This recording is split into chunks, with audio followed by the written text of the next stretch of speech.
You are about to hear the greatest sermon ever preached, the Sermon on the Mount. I would like you to hear it as a whole, as the original hearers heard it. The Scripture says that when he saw the crowds, he went up on a mountainside and sat down. His followers came to him, and he began to teach them, saying, "Blessed are the poor in spirit, for theirs is the kingdom of heaven. Blessed are those of you who mourn, for you will be comforted. Blessed are the meek, for they will inherit the earth. Blessed are those who hunger and thirst after God, for they will be satisfied. Blessed are the merciful, for they will be shown mercy. Blessed are the pure in heart, for they will see God. Blessed are the peacemakers.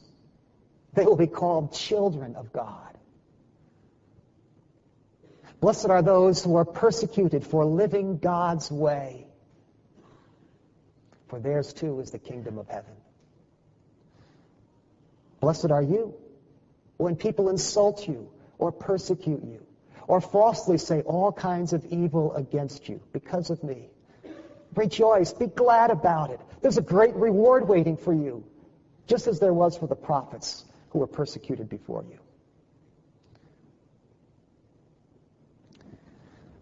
You are the salt of the earth. But if the salt loses its saltiness, how can it be made salty again?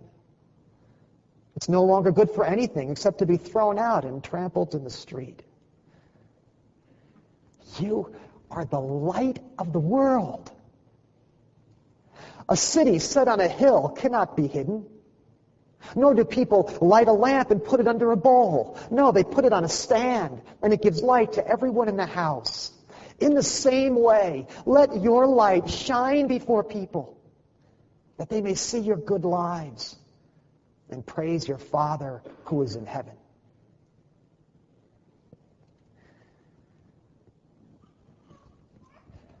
Do not think that I have come to abolish the law or the prophets.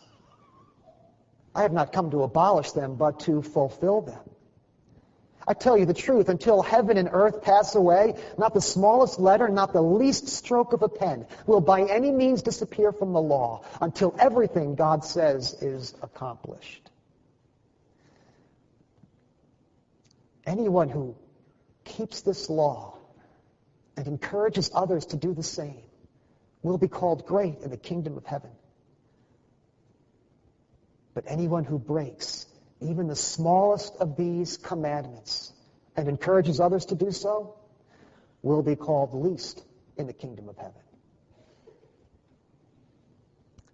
Let me put it this way. Unless you obey God's law better than the most religious Pharisees or the most upright teachers of the law, you will never enter the kingdom of heaven. Let me explain what I mean. You have heard that it was said, "Do not murder, and anyone who murders will be subject to judgment." But I say to you, anyone who is angry with a brother or sister will be subject to judgment. It has been said, anyone who says to another person, "Raka, you fool," will answer to the Sanhedrin. I say to you, anyone who says to another, "You fool," is in danger of the fire of hell. So if you are offering your gift at the altar, and there remember that someone has something against you, leave your gift at the altar. First go and be reconciled to that person, and then come and offer your gift. Settle matters quickly with an adversary who's taking you to court. Do it while you are still with him on the way, Otherwise, he may hand you over to the judge, and the judge will hand you over to the officer, and the officer will throw you in the prison. I'm telling you, you won't get out until you've paid the last penny.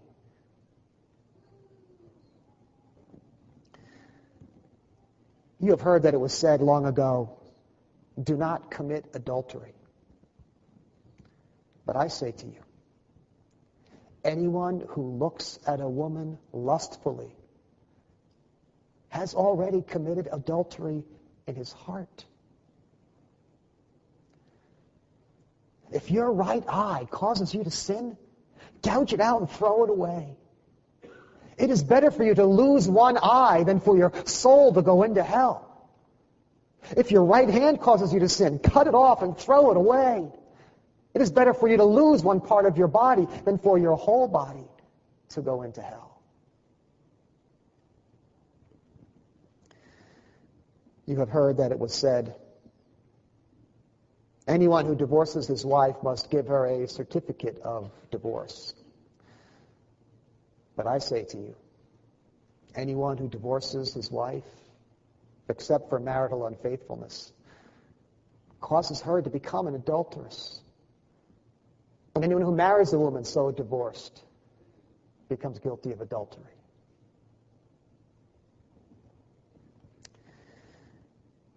You have heard that it was said, keep your vows.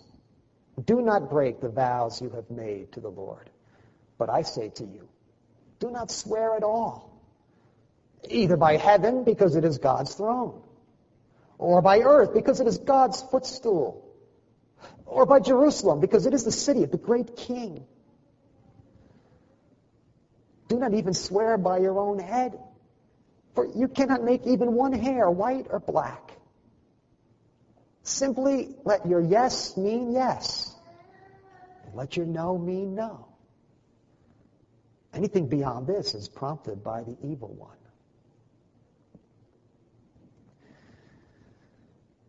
It has been said, an eye for an eye and a tooth for a tooth.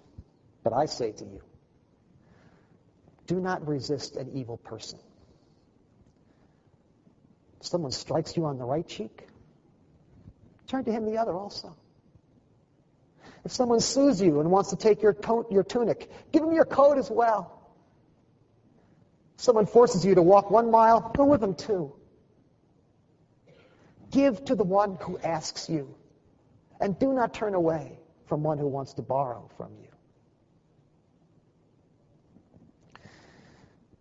It was said long ago, love your neighbors and hate your enemy. But I say to you, love your enemies. And pray for those who persecute you, that you may be children of your Father in heaven. For he causes the sun to rise on the evil and the good. He causes the rain to fall on the just and the unjust.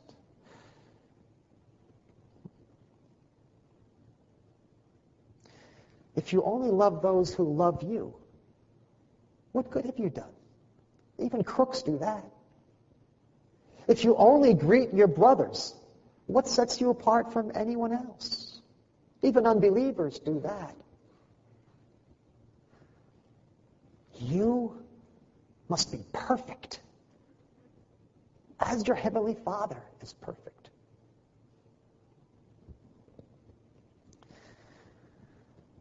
Be careful not to do your religious good deeds before people to be seen by them. If you do, you will get no reward from your Father in heaven. So when you give to the needy, don't announce it with trumpets, as some people do in the synagogues or on the streets to be seen by people. I'm telling you, that's all the reward they're going to get. But when you give to the needy, don't even let your left hand know what your right hand is doing.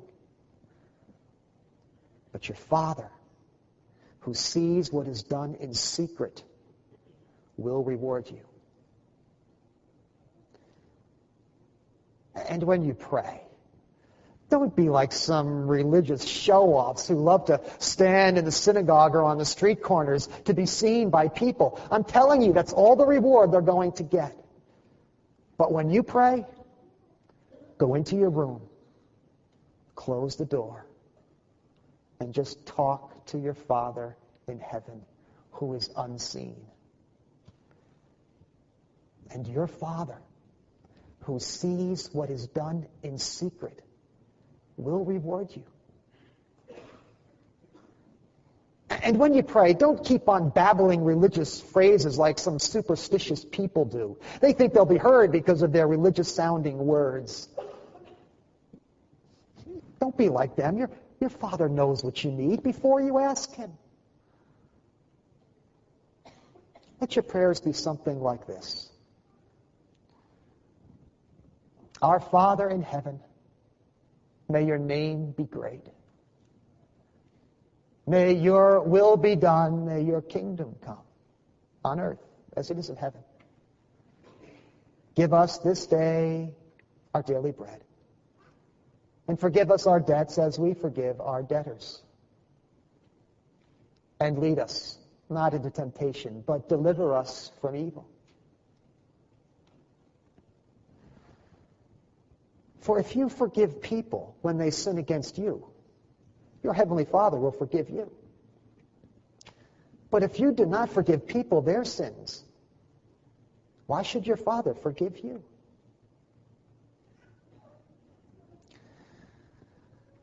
And when you fast, don't look somber like the hypocrites do, for they put on these long faces so everyone will know they are fasting. When you fast, comb your hair, wash your face, so it will not be obvious to anyone that you're fasting, except to your Father who is unseen. And your Father, who sees what is done in secret, will reward you.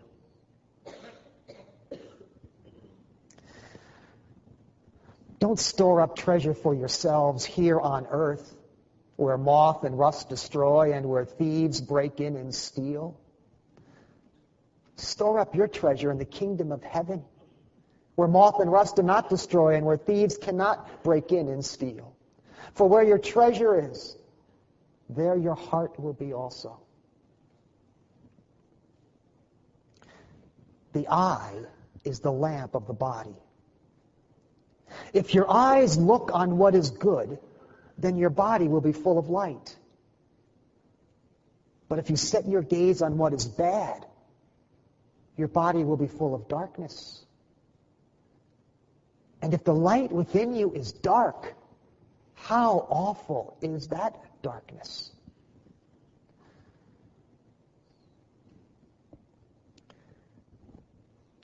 No one can serve two masters. Either you'll hate one and love the other, or be devoted to one and despise the other. You cannot serve both God and money.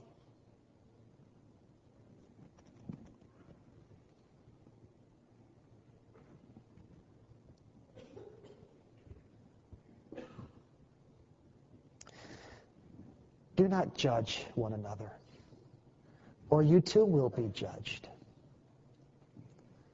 In the same way you judge others, you also will be judged. And the standards you use against others will be used against you. Don't look at the speck of sawdust in your friend's eye when you have a plank in your own eye. How can you say, let me take that speck of sawdust out of your eye, when you have a 2x4 coming out of your eye? First deal with the plank in your own eye, and then maybe you can take the speck of sawdust out of your brother's eye.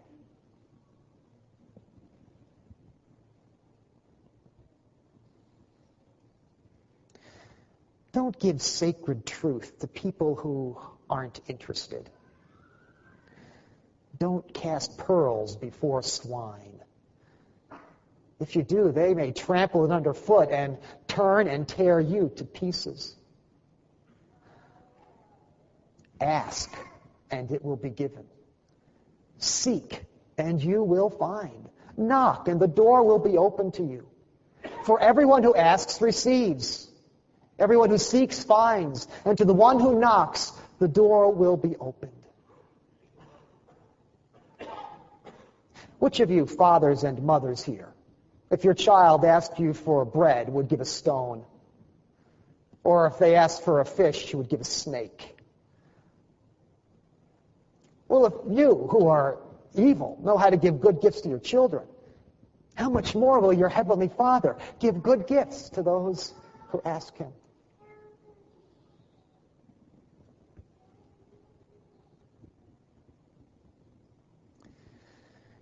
Enter by the narrow gate. For wide is the gate and broad is the road that leads to destruction, and many go that way. But small is the gate and narrow the road that leads to life, and only a few find it. Beware of false teachers. They come to you innocently, dressed in sheep's clothing, but inwardly they are ferocious wolves. You will recognize them by their fruit. Do people pick grapes from thorn bushes or figs from thistles? In the same way, a good tree bears good fruit and a bad tree bears bad fruit. A good tree cannot bear bad fruit, and every bad tree bears bad fruit. Any tree that does not bear good fruit is cut down and thrown into the fire. And so, by the fruit of their lives, you will recognize them. Not everyone who says to me, Lord, Lord, will enter the kingdom of heaven, but only those who do the will of my Father who is in heaven. Many religious people will say to me on that day, Lord, Lord, didn't we speak in your name? And didn't we drive away evil? And didn't we do wonderful things for God? I will tell them plain and simple, you never allowed me into your life. You'll have to go away from me now. You're still full of evil.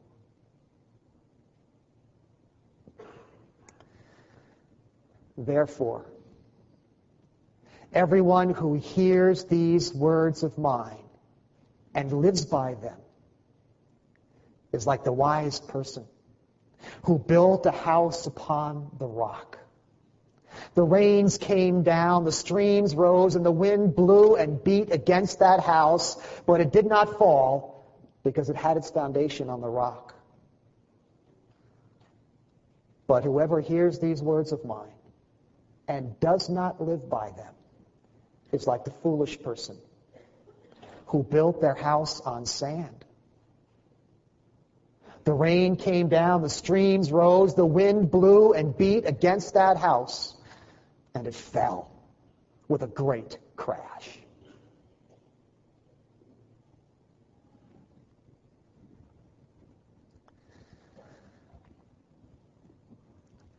The scripture says that when Jesus finished saying these things, the crowds were amazed at his teaching because he taught as one who had authority and not as their teachers of the law.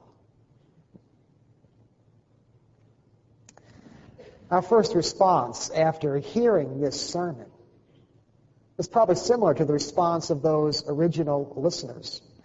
What a teacher! And clearly, Jesus is a powerful teacher. Powerful words and images that we cannot escape. But if that's all you say at the end of this sermon, you've missed the point. Because in this sermon, Jesus calls us to a way of life we can never possibly attain. He sets the bar so high that no human being can clear it. If Jesus is just a teacher, he has done a very cruel thing because he has set up standards that no one can reach. He has invited us into a kingdom into which we can never possibly enter. And that's why the best response to the Sermon on the Mount isn't just what a teacher, But what a Savior. Any teacher can tell you how to live. Only a Savior can give you the power to live that way. Any teacher can point out your mistakes. Only a Savior can forgive you for them. Any teacher can point the way to heaven. Only a Savior can take you there. Jesus preached this sermon in order to set before the people a way of life more satisfying, more purposeful, more joyful, more significant, more enduring than any other way of life they could ever imagine. But he also preached the sermon so they would become completely aware of their absolute inability to ever live that way apart from the help of God. Jesus preached this sermon so that seeking, searching people would turn to God in repentance and faith. And by his grace and power, begin to live this abundant and eternal life. And so if you leave here this morning saying to yourself, I'm going to try to live that way this week, you're in for a big disappointment. But if you leave here this morning saying, I have got to get closer to Jesus, then you are not far from the kingdom of heaven.